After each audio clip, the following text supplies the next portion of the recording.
Bentornati in appuntamento con le previsioni meteo. Abbiamo visto una forte perturbazione che ha agito non solo sul nord Italia, ma è transitata anche sulle regioni del centro e del sud, in parte anche sulla Sicilia, provocando anche forti piogge e temporali che interessano in questo momento soprattutto la punta della penisola sull'estremo sud, che stanno spostandosi rapidamente verso la Grecia e sui Balcani, agendo fin sul nord-est dell'Europa, portando forti precipitazioni, e questo a causa di un minimo depressionario che entro la giornata di martedì andrà a strutturarsi sulla Scandinavia, che poi provocherà un invio di correnti fredde di matrice polare marittima dalla Groenlandia verso il cuore dell'Europa, e questo provocherà un sensibile crollo delle temperature dapprima su tali zone e poi fin sull'Italia da giovedì, e questo porterà un clima pienamente autunnale, ma andremo a vederlo dopo, perché come notiamo dalla grafica la giornata di martedì sarà ancora in parte instabile sull'estremo sud, ancora occasione per dei piovaschi locali rovesci sulla Sicilia, soprattutto centro-orientale, e sull'estremo sud, sulla Puglia e anche sulla Calabria nel corso delle ore pomeridiane. In attenuazione serale nel corso della giornata sul resto dell'Italia il tempo prevarrà stabile con cielo sereno o poco nuvoloso, qualche piovasco solo sulle Alpi. Come si nota già, il fronte instabile si prepara sulla Inghilterra per inviare appunto queste correnti molto fredde in arrivo dapprima sulla Francia nel corso delle ore serali di martedì, e poi mercoledì si nota l'arrivo di questo forte peggioramento. L'aria fredda si avvicina progressivamente alle Alpi, la prima parte della giornata sarà soleggiata, se non con qualche velatura in aumento a partire dalle Alpi e poi sulle prealpi. Tra il pomeriggio e la serata sono attesi i primi temporali sulla catena alpina prealpina, che tenderanno a scivolare anche verso la pianura padana entro la fine della giornata, soprattutto quella lombardo-veneta, e in questo caso i temporali agiranno anche di forte intensità, con possibilità anche di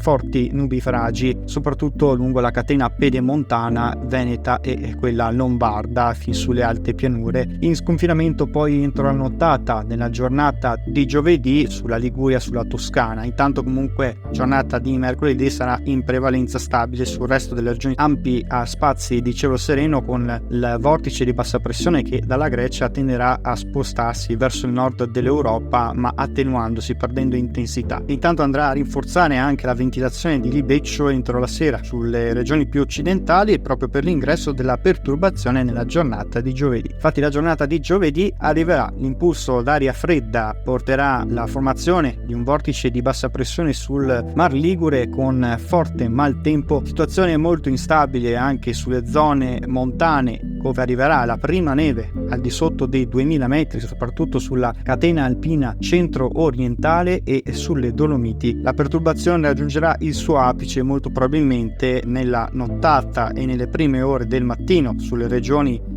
del nord, soprattutto il nord-est, in estensione poi nel corso della giornata a tutto il centro, con forti temporali e locali nubifragi. L'unica zona a risentire di schiarite saranno le regioni tra il Piemonte e l'Alta Lombardia occidentale, perché saranno più protette dalle Alpi, e la perturbazione agirà in modo particolare verso il nord-est, poi sulla Toscana, sulla Liguria, sulla bassa Lombardia, sull'Emilia Romagna e poi su tutto quanto il centro e il sud nella serata di giovedì, soprattutto sulla Campania e sulla Sicilia, dove sono attesi dei forti temporali in espansione. Poi nel corso della giornata di venerdì a tutto il resto del sud, con temperature in sensibile calo dapprima al nord poi al centro, e venti forti tra Libeccio e Ponente con mari agitati. Il venerdì sarà quindi molto instabile, soprattutto lungo la costa adriatica, temperature in ulteriore calo, la possibilità quindi che la neve arrivi fino a 1600 metri di quota, soprattutto sulle Dolomiti e sulle Alpi orientali. Questa è al momento la tendenza. Il miglioramento previsto nella giornata di venerdì a partire dalle regioni occidentali, a partire dal versante tirrenico, nel corso del pomeriggio, per lo spostamento dei fenomeni verso il comparto balcanico e adriatico ionico nel corso del pomeriggio e della serata, per la struttura depressionale che poi andrà spostandosi gradualmente verso il centro Europa nel corso delle ore serali di venerdì e nel weekend. Questa al momento la tendenza per quanto riguarda venerdì, con